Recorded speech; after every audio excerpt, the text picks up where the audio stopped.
Okay. Ladies and gentlemen, the President of the Republic of the Philippines, His Excellency Ferdinand R. Marcos Jr.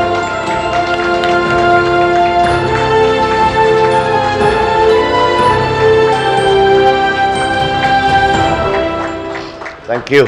And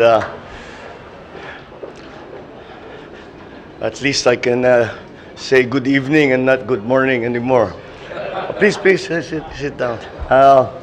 I'd like to greet the cabinet members that are here, the members of the business delegation, members of the media, ladies and gentlemen, good evening. Well, I'm pleased to be back in Manila after what was a very productive ASEAN-EU Business Summit and Commemorative Summit in Brussels, Belgium. Yesterday, during the Commemorative Summit, we had fruitful discussions with ASEAN and EU member states leaders. We exchanged views on what is in store for ASEAN-EU cooperation, particularly on areas of mutual interest and concerns such as connectivity, trade, digital transition, food security, climate change, geopolitics, amongst others. I was honored to deliver one of the opening remarks during the Commemorative Summit, in which I was proud to note the recent milestones in ASEAN-EU relations under the Philippines coordinatorship, the adoption of the ASEAN-EU Plan of Action for 2023 to 2027, and the successful conclusion of the first ever summit between ASEAN and EU leaders.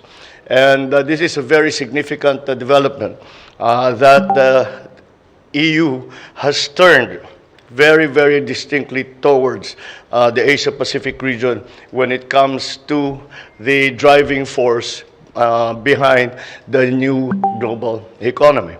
And this is not really surprising, considering that in terms of geopolitical agrupations, the EU and the ASEAN are two of the most active, best organized, and cohesive organizations in the world. And to put them together is a very important partnership because it is servicing over billions and billions of people, both in Europe and in the Asia Pacific. I also welcome the adoption of the Joint Leaders Statement at the ASEAN-EU Commemorative Summit, which is the product of intensive discussions between ASEAN and EU member states.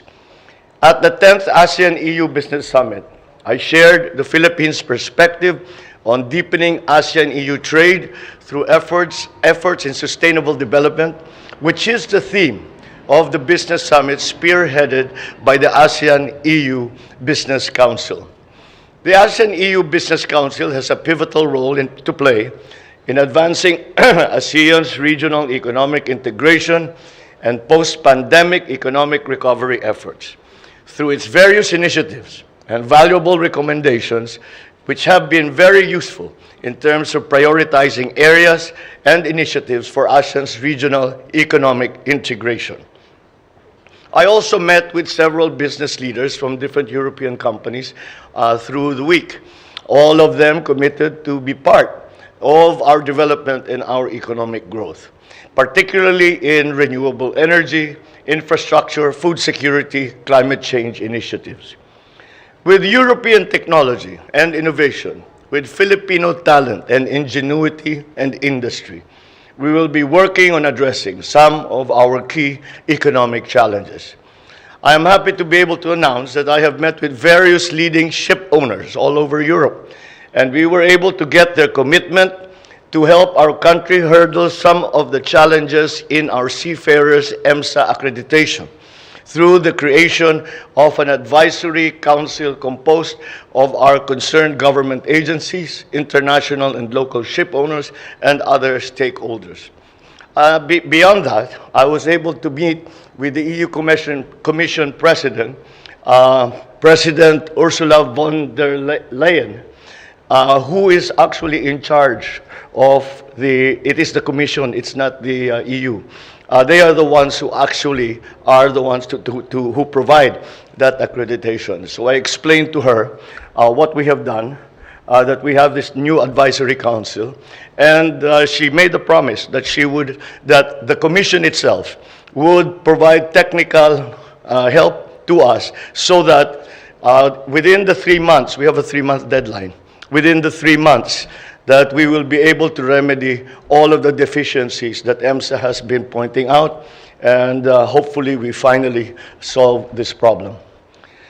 I'm also looking forward to share more good news in the next few months that reaffirms the optimism with which how international investors view the Philippines today. Once again, as part of the Asia-Pacific region, we are seen still as coming back to our role as the driver of the global economy. And the Philippines is very much part of that. And we are considered as an investment by the Europeans. This is what they told me, that we are considered by the Europeans as number 2 in terms of investor attractiveness, next to Vietnam. So we are doing all right, but of course there's room to grow. Our delegation also organized a business roundtable that served as an important catalyst for the renewed relations of the Philippines and the EU business communities.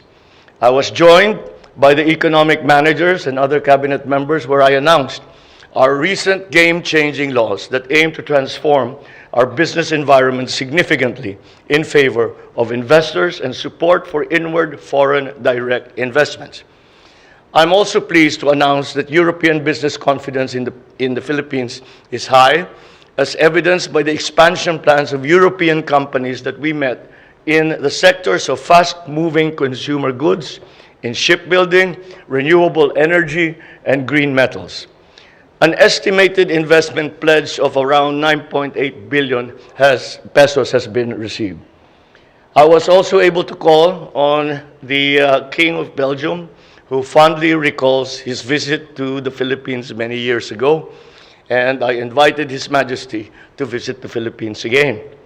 I also held bilateral meetings with my counterparts from the European Council, the European Commission, Estonia, Sweden, Czech Republic, the Netherlands, and Spain, with whom I identified many possible areas of further development and future partnerships. We will follow these up until they come to fruition. Finally, my trip would not be complete without meeting, of course, our fellow Filipinos who are living in Belgium. However, it was not just limited to Belgium, as many came as far as Italy, Poland, Germany, and Belgium to be with us at the gathering. It was a very fulfilling event, as I was able to personally thank them for their support. I was also able to hear their concerns and update them on the priorities of this administration. As a final note, I am delighted that my first visit to Europe, in Brussels in particular, which has the seals of the European Commission, the Council of the European Union, and the European Council, is a successful one. And I can see how the outcomes of this visit will generate opportunities for the benefit of the Filipino people. Ang naging downside lang ay nakakahiya yung presidente niyo dahil nung nagsasalita ako, papiyak-piyak ako na gano'n. Pero naintindihan naman daw nila, sabi ko na, sorry na lang dahil yung mga winter ninyo hindi bagay sa Pilipino yan. Kaya ako nagkaganto. But anyway, besides that, I feel that we have laid much groundwork on which fertile groundwork on which we can plant the seeds of these new partnerships that we have spoken about with our friends and our partners in Europe. Maraming salamat po. Magandang gabi po sa inyo lahat. Mabuhay ang Pilipinas.